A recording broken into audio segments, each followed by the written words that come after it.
Hello friends, आप सबका AR class time में वेलकम है। फ्रेंड्स, आज का टॉपिक सोलर सिस्टम है, जो सिलेबस एग्ज़ाम्स और कम्पिटिटिव एग्ज़ाम्स के पॉइंट ऑफ व्यू से बहुत ही इम्पोर्टेंट है।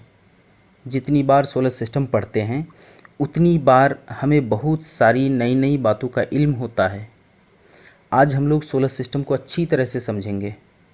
सोलर सिस्टम क्या है, इसकी पैदाइश कब हुई, कैसे हुई, ये कहाँ है, यूनिवर्स में कितने सोलर सिस्टम हैं, हमारे सोलर सिस्टम में कितने प्लैनेट्स हैं, कितने स्टार्स हैं, हमारे सोलर सिस्टम के सेंटर में क्या है, सबसे नज़दीक कौन सा प्लैनेट है, सबसे दूर कौन सा प्लैनेट है, सबसे बड़ा प्लैनेट का नाम क्या है, सबसे छोटा कौन सा है, तमाम प्लैनेट्स की स्पेशलिटीज़ क्या हैं, किस प्लैनेट में जानदार पाए जाते हैं, सैटेलाइट क्या है, हमारे सोलर सिस्टम में कुल कितने सैटेलाइट्स हैं, सबसे बड़ा सैटेलाइट कौन सा है, किस प्लैनेट में सबसे ज़्यादा सैटेलाइट्स हैं, हमारी ज़मीन के कितने सैटेलाइट्स हैं, हमारी ज़मीन के सैटेलाइट का नाम क्या है, अर्थ ट्विन यानी ज़मीन का जोड़वां बहन किसे कहा जाता है। इसके अलावे और भी बहुत सारी क्वेश्चंस सोलर सिस्टम से अक्सर एग्ज़ाम्स में पूछे जाते हैं। तो फ्रेंड्स, सूरज सोलर सिस्टम के सेंटर में है।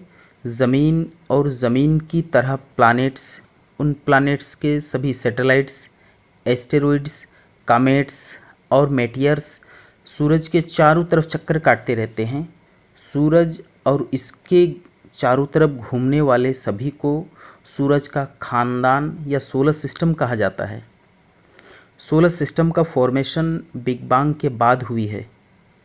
आज से 15 बिलियन साल से भी पहले सन, मून, अर्थ, प्लैनेट्स, स्टार्स, सैटेलाइट्स, एस्टेरॉइड्स, कामेट्स, मेटियोरिड्स यानी यह सोलर सिस्टम और यूनिवर्स कुछ भी नहीं था। स्पेस में सिर्फ डस्ट पार्टिकल्स और गैसों का एक बहुत बड़ा बादल था, जिसमें आज से 15 बिलियन साल पहले एक सेकेंड के 1000वां हिस्सा से भी कम वक्त में बहुत बड़ा धमाका हुआ, जिससे वो स्पेस में चारों ओर बिखर गए। इसी धमाके को बिग बैंग कहा जाता है।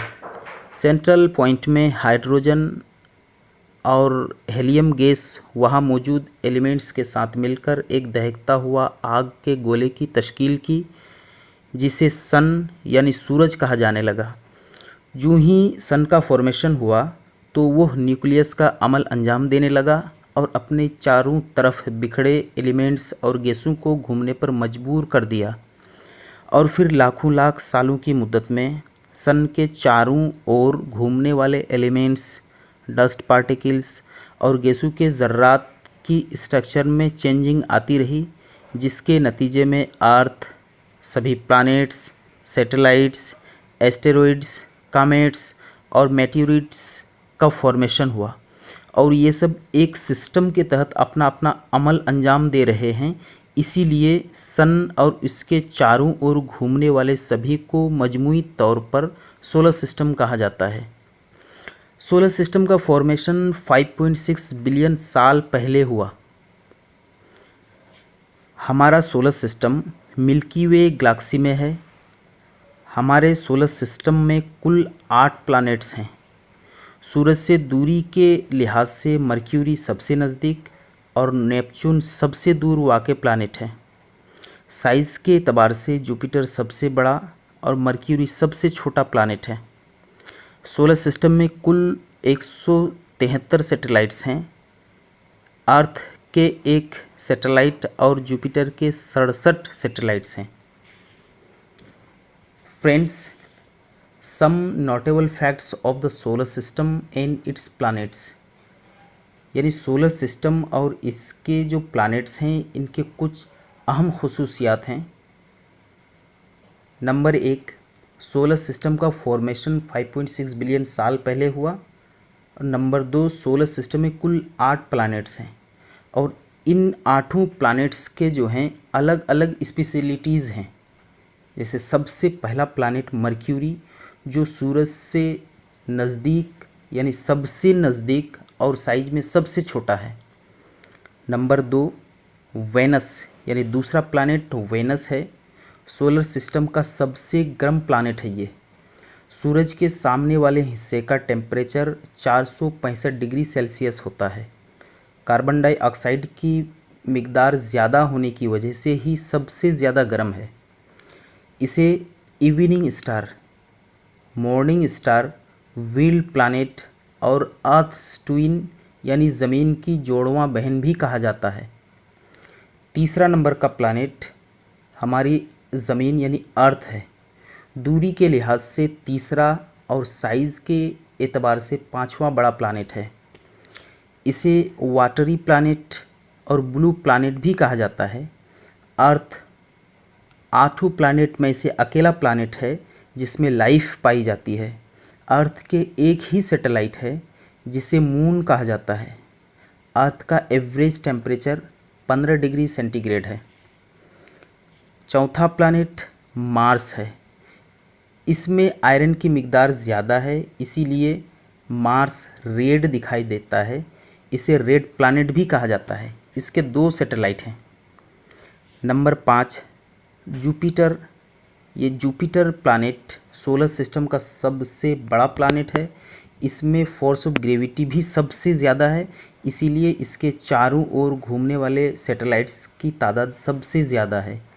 इसके कुल 67 यानी 67 सैटेलाइट्स हैं। जीनीमेडा इसका सबसे बड़ा सैटेलाइट है। Number 6 Saturn. ये सबसे खूबसूरत प्लानेट हैं। इसके चारों तरफ गर्द व गब्बार बर्फ़ और पत्थरों के टुकड़ों से बने 7 रिंग्स हैं। इसमें कुल 62 सैटेलाइट्स हैं। टाइटन इसका सबसे बड़ा सैटेलाइट है। 7वां प्लानेट जो है वो है यूरेनस। इसमें मीथेन गैस सबसे ज़्यादा है, जिसकी वजह से ये ग्रीन कलर का दिखाई देता है। इसे ग्रीन प्लानेट भी कहा जाता है। ये सोलर सिस्टम का सबसे सर्द प्लानेट है।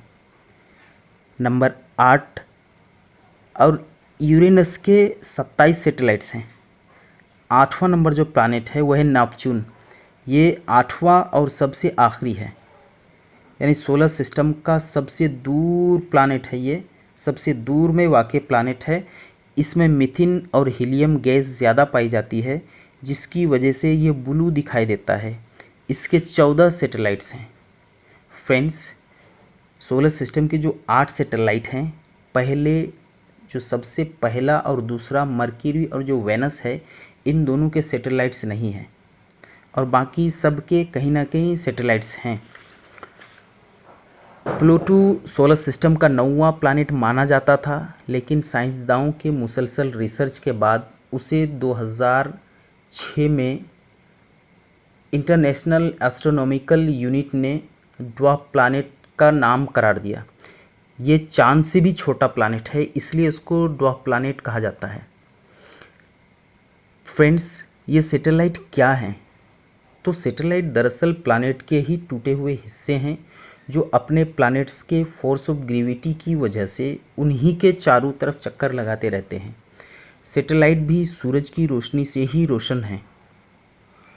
फ्रेंड्स, एस्टेरॉइड्स क्या है?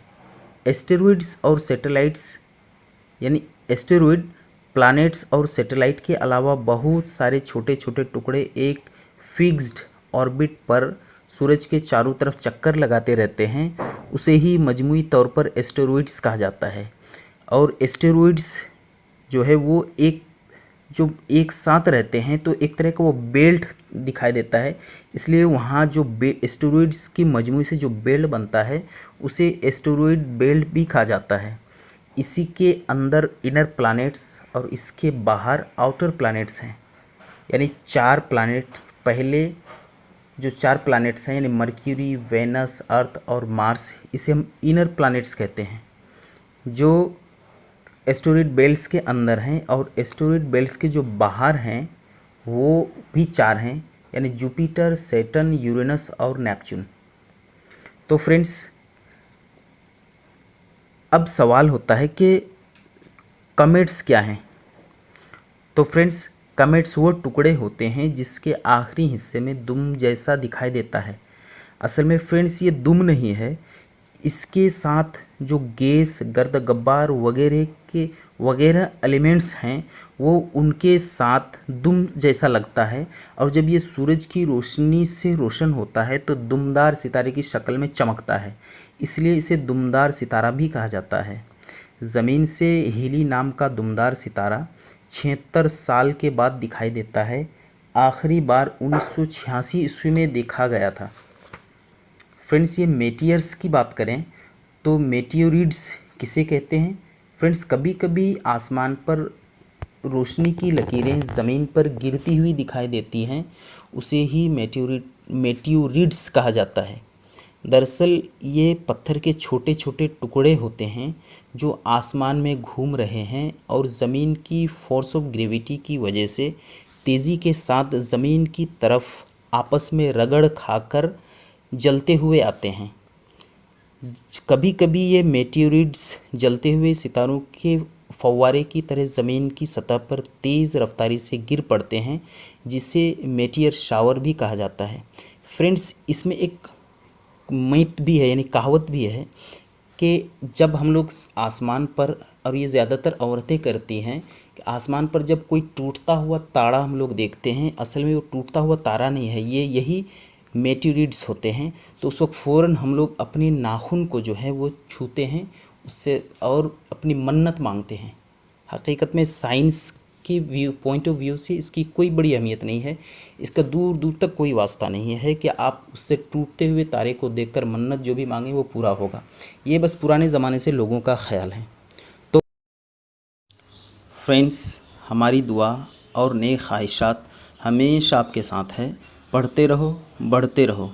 इसी तरह की लेटेस्ट नॉलेजेबल और इन्फॉर्मेटिव वीडियोस के लिए इस वीडियो को लाइक करके कमेंट्स करें और चैनल को सब्सक्राइब करके बेल आइकन को भी प्रेस कर दें, ताकि हमारा हर नया वीडियो सबसे पहले आप तक पहुंचे। Thank you. तब तक के लिए बाय, टेक केयर फ्रेंड्स।